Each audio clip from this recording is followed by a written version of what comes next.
Tell me about yesterday's college football news. What was interesting about it? Measurement system. So not a measurement system. I don't know why you keep calling it that. It's I was really confused too. Yeah, it's really not related at all. Okay, thank you. What you mean by measurement system, that's like how they decide teams. Still not even really related to that too. They've basically just reformatted the entire playoff model. So now they have, obviously they're expanding to 12 teams. Originally they were going to have like a 6-and-6 model, and with the Pac-12 dying, they're not able to do that anymore. So they've decided that the model for next year is a 5-7, which means the 5 highest ranked conference champions automatically make it into the playoff, and then the 7th highest ranked teams after that will also make the playoff. Makes perfect sense. Why would that not be the way that you measure a champion? I don't understand why that's not a measurement system. I'm saying the way you determine a champion is decided now, that we are going to have the playoffs we've always wanted. Closer Measurement's to the word. But with no with no other context, you just said to the audience, we want to talk about college football changing their measurement system. And to me, it's that's an how they abstract. measure. Yeah. It's a very abstract definition, I think, Dan, and we're very literal in the shipping container. I Bless honestly you. thought you meant like BCS. They brought the BCS back, and We just love mistakes, honestly. Yeah. And even if it's not a real mistake, we just want to pounce. Yeah. It's like you grief eat, we mistake eat. And there's a lot to eat on this show. Nom, Yum, nom, yum, nom, yum, nom, yum, nom, yum, nom, yum, nom, yum, nom. yum. There is train on the chicken but fingers. this wasn't a mistake. Semantics, Dano. You guys were fine with how it is we determined a champion last year. Michigan. No. No. What The are system, you talking about? the system. I know. I'm not The saying measurements. I'm not saying. I'm not saying that you Yards. support Michigan winning the entire thing, but the way that it was determined, you guys think is fair and equitable, even though there's No. cheating involved. Not at all. They put 13 people in a room who I don't know if they watch college football or not to decide who the 4 best teams are. This was a controversial Yeah. Final Four, to say the least. But Bama got in. Didn't we all kind of think they should be in? I don't know, Jim. There's a lot of gray area there. really We don't have to, Jim Gray. We don't have to rehash the college football playoff debate, but Not with 2016 My- NBA Finals talk on exactly. Thank you. I mean, my opinion is that there's really no great way to measure the champion in college football. I don't think 4 teams is a great way. It's a fine way. I think most of the years we got a national champion that most people agree on. I think Michigan was probably the best team in the country this year.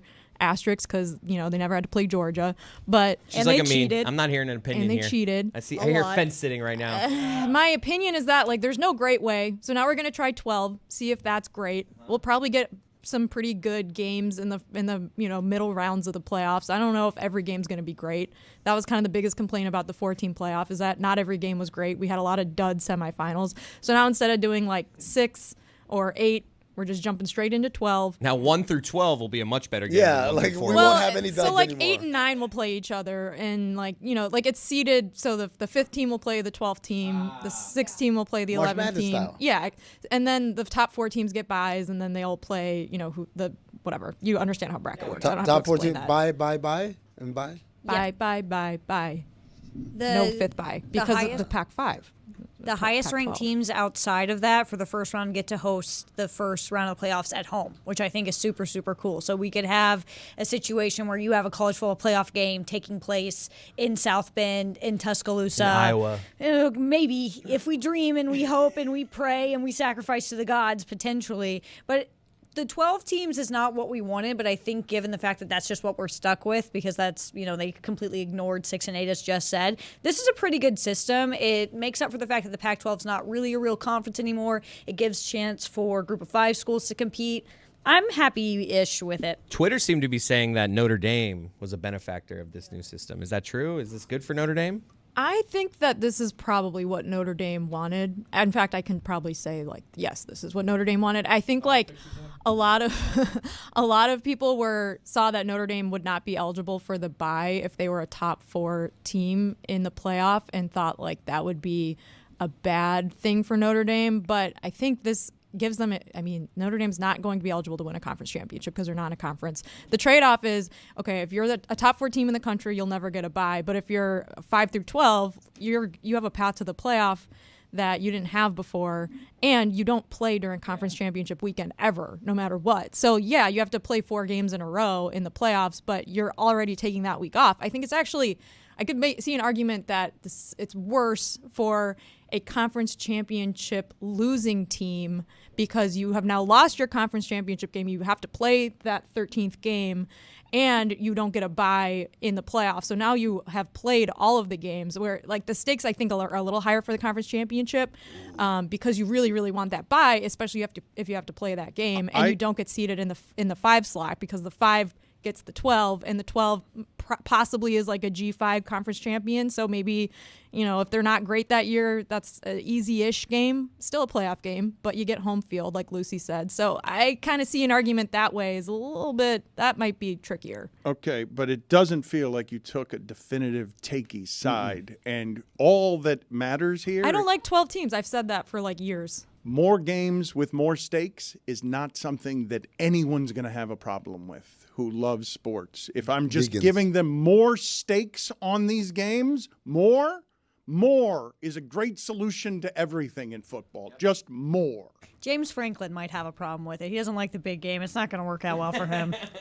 I do think, though, Dan, because we like, people said that when they went to a 14 playoff, like, yeah, people complained when the games sucked.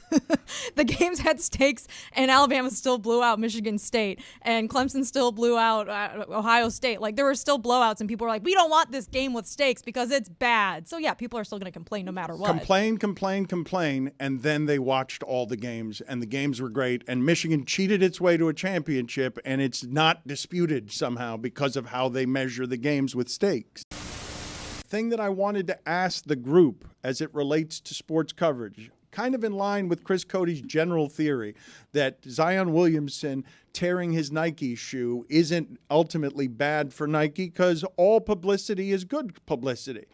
When I say to you, the college football arguing that happens as content every year because we don't like the system, and then I say to you, not bad for the sport. And then I tell you, everyone complaining with hysterics about the All-Star game being not actually bad for the sport, not in the short term when it comes to garnering the thing that matters today, which how do I get your attention? And I get your attention because people are pissed off about something, and having them pissed off is better than having them be indifferent or not watch at all or not care at all. So when I ask you about college football and the All-Star game in basketball, when the coverage is loud and negative, is it that bad? Because Michigan won the championship and Jim Harbaugh got a great job because of it. And for all the complaining we did about how they made the choice, Michigan's the champion. Yeah, I don't think there has been that much negative coverage of college football and the playoff. Like, people argue about it, but I think that's like baked into the sport and pretty much has been for like over 100 years. Everyone's going to fight about who the real national championship is. And it was Michigan. They are going to have 1 billion players drafted in the NFL this year. Jim Harbaugh is now one of the highest paid NFL coaches, rightfully so. He did a great job coaching. Are people going to remember the Connor Stallions thing? Yeah, they are. And Michigan kind of caved when the Big Ten called them on it, and he took a suspension. So there's a little bit of gray area there in terms of how you remember them as a national championship. But they won the games. They're the national champions. And I think that I don't see many arguments that a 12-team playoff is bad for the sport of college football. I think the opposite. There's going to be more games, like you said. I think my concern with it has always been that it's probably pretty bad for the players, because we remember in the NFL when they added the 17th game and the players union did not want it. And once you take the toothpaste out of the tube, you're not putting it back in. You're never going to get rid of college football playoff games now that we have a system with 12 games. And now you're making players who do not have any control over their salaries, that they don't get paid, over how many games they play in a season, over any of these things that at least you could say NFL players bargain for, although we know that the contracts are not fair. Like, there is not a power balance in the NFL, despite the fact that there is a union. Now you have college football players, many of which are not going to get paid for their performances or for what they do in college football. Now you have to win and play even more games to win something in college football. And I think that that's something that really sucks about the sport. No, that sucks for sure. I think when it comes to like just arguing about how the champion is decided in college football, this is a sport that has 133 teams that have vastly different resources. Like, this is the most unequal sport I think out there. Obviously, there's going to be some sort of controversy and debate with how do you decide the best team out of 133 teams when you're playing 12 to 14 games a season. Obviously, the 12-team playoff is going to sort of kind of like dissipate that argument a bit. But I think something that we're we're going to come to find is we already see in this 4-team playoff, there's usually a pretty big difference between the first best team in the country and the fourth best team in the country. That's going to widen the gap when you're going 1 from 12 because it's such a top-heavy sport. It's the games that you're trying to avoid in the, like, we don't want to see a blowout. That's still going to continue to happen.